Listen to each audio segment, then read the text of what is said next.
मैंने 30 तारीख को वोटिंग है, तो 27-28 होते होते लड़ाई प्रशांत किशोर पांडे और नीरज में होने की संभावना है। गया अजीब एक माहौल बना हुआ है, उस माहौल का फायदा उठाने के मूड में प्रशांत किशोर लगे हुए हैं। अगर वो जो जदयू के कोर वोटर है उसी को तो तोड़ने में लगे हुए हैं, अगर वो टूटा तो वो जीतेंगे। उनको ये मैसेज देना कि नितिन नवीन अपने कार्यकर्ताओं को भी नहीं पहचानते हैं, कुछ ना कुछ खेल चल रहा है बीजेपी में। ये तो चारा घोटाला कोई मतलब नहीं है। नमस्कार, आप देख रहे हैं न्यूज़ फोनेशन। मैं हूं आपके साथ नरोत्तम सिंह। बांकीपुर विधानसभा उपचुनाव के लिए नामांकन की आज आखिरी तारीख है। ऐसे में सभी प्रत्याशी आज नामांकन कर रहे हैं। जनसुराज के सूत्रधार प्रशांत किशोर भी नामांकन किए हैं। बीजेपी के नए प्रत्याशी नीरज सिन्हा ने भी आज नामांकन किया है। हमारे साथ वरिष्ठ पत्रकार इंद्रभूषण कुमार हैं। नामांकन के आखिरी दिन भाजपा के जो नए प्रत्याशी हैं उन्होंने भी नामांकन किया है। प्रशांत किशोर नामांकन किए हैं। आरजेडी के प्रत्याशी पहले से ही हैं। क्या लग रहा है, मुकाबला त्रिकोणीय हो गया है? देखिए, अगर आप सामाजिक समीकरण से देखिएगा, जातीय समीकरण से, तो जो 4 कैंडिडेट हैं, वीना मानवी भी अब आ गई हैं, उनको भी लोग जानता है। प्रशांत किशोर पांडे जी हैं, रेखा कुमारी गुप्ता हैं और अभिषेक नाम है, क्या नाम? अभिषेक जी, नीरज सिन्हा पहले वाले थे। नीरज जी। तो चारों एनडीए के सामाजिक समीकरण के हैं। 2 तो वैश्य हो गए, वीना मानवी, और वो प्रशांत किशोर पांडे पंडित जी हैं, वो कायस्थ हैं। ये चारों कैंडिडेट जो हैं वो एनडीए के जातीय समीकरण में। तो अब जो अभी का जो दिख रहा है, अभी तो प्रचार शुरू होने दीजिए क्या होता है, लेकिन जो दिख रहा है उसमें अभी लड़ाई त्रिकोणीय है, प्रशांत किशोर पांडे, रेखा गुप्ता और नीरज में। लेकिन जो इधर हाल फिलहाल जो स्टेट में जो घटनाएं हुई हैं, अभी पटना में एक बंटी यादव का अपहरण करके हत्या हो गई, भरत तिवारी कांड हुआ है, जो आपराधिक स्थिति है उसमें लग रहा है कि अंतिम होते होते, मैंने 30 तारीख को वोटिंग है, तो 27-28 होते होते लड़ाई प्रशांत किशोर पांडे और नीरज में होने की संभावना है। मतलब आरजेडी के प्रत्याशी रेस से ही छट जाएंगे? हाँ, इसलिए कि वो जिस वर्ग से आती हैं वो तेली में आती हैं, और तेली मुख्य रूप से बीजेपी का वोटर है। बिहार के तो तेली लोग बोलते हैं, वैश्य लोग, की प्रधानमंत्री हमारे जाति के हैं, तो वो क्यों राजद को वोट करेंगे। दूसरी तरफ अगर राजद के जो वोटर हैं मुस्लिम, अगर वो प्रशांत किशोर पांडे जी के पास चले गए, मुस्लिम वोट जो दिख रहा है, चूँकि मुसलमान तो ये देखते हैं कि बीजेपी को कौन हरा रहा है, तो बीजेपी को हराने वाले अगर पांडे जी आगे हो गए, पांडे, तब तो पता चला कि राजद का मुस्लिम वोट भी हट जाएगा। तब फिर यादव में सोचेंगे कि क्या करें, और जो कि उसी क्षेत्र के रामकृपाल यादव भी मंत्री हैं, तो कुछ तो जो उनका गोरिया टोली है, गोसाई टोली, कुछ तो प्रभाव पड़ेगा उनका। तो मिला जुला के राजद क्या जो वोट समीकरण है, नेता भी अभी आप देख ही रहे हैं कि यूरोप में है, लालू जी घूमने की अवस्था में नहीं है, प्रदेश अध्यक्ष का वही हाल है। जो दिख रहा है कि वही प्रशांत किशोर और लड़ाई नीरज में होने की संभावना है। अगर वोट पोलराइज हुआ, जैसे बीजेपी का कैंडिडेट पिछला आया, चारा घोटाला से जोड़ा गया, फिर नया आया, तो जो बीजेपी के कैंडिडेट के लिए जो ऊहापोह की स्थिति है, अगर इस ऊहापोह को बीजेपी के लोगों ने, नेताओं ने नहीं संभाला, तो प्रशांत किशोर जीत भी सकते हैं। लड़ाई में अब प्रशांत किशोर प्रभावी हो गए हैं।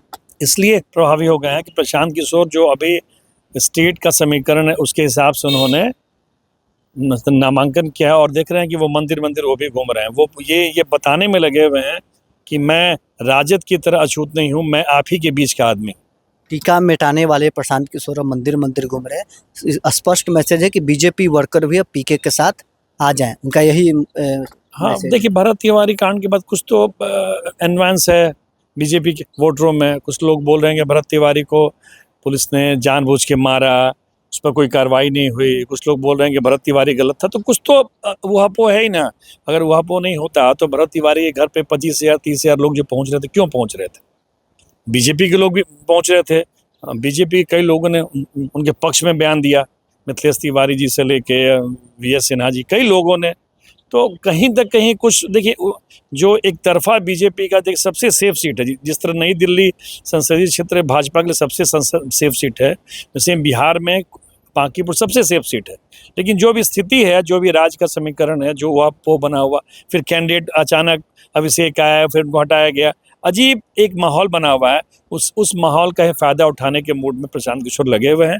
अगर प्रशांत किशोर को बीजेपी के वोटर टूटे, ब्राह्मण भूमियार टूटे, कुछ जो कास्तों में भी उबाल है कि पहले आप दिए फिर क्यों हटाए, उसमें से कुछ टूटा, मुसलमान टूटे, तब तो प्रशांत किशोर जीत भी सकते हैं।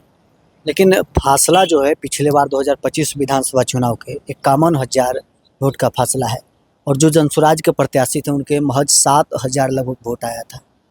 देखिए पिछले बार जनसुराज पूरे राज्य में लड़ रहा था और प्रशांत किशोर पूरे स्टेट में घूम रहे थे। इस बार प्रशांत किशोर खुद चुनाव लड़ रहे हैं और अकेले लड़ रहे हैं। और इस बार सरकार बनाने और बिगाड़ने की कोई बात नहीं। पिछली बार तो था कि चलो भाई लालू जी की सरकार नहीं है, बीजेपी की सरकार है। इस एक सीट से कोई सरकार बनने बिगड़ने वाली कोई बात नहीं है। लोग चाहेंगे कि एक ऐसा बोलने वाला पढ़ा लिखा आदमी सदन में जाए जो कि सरकार की खामियों को उठाए।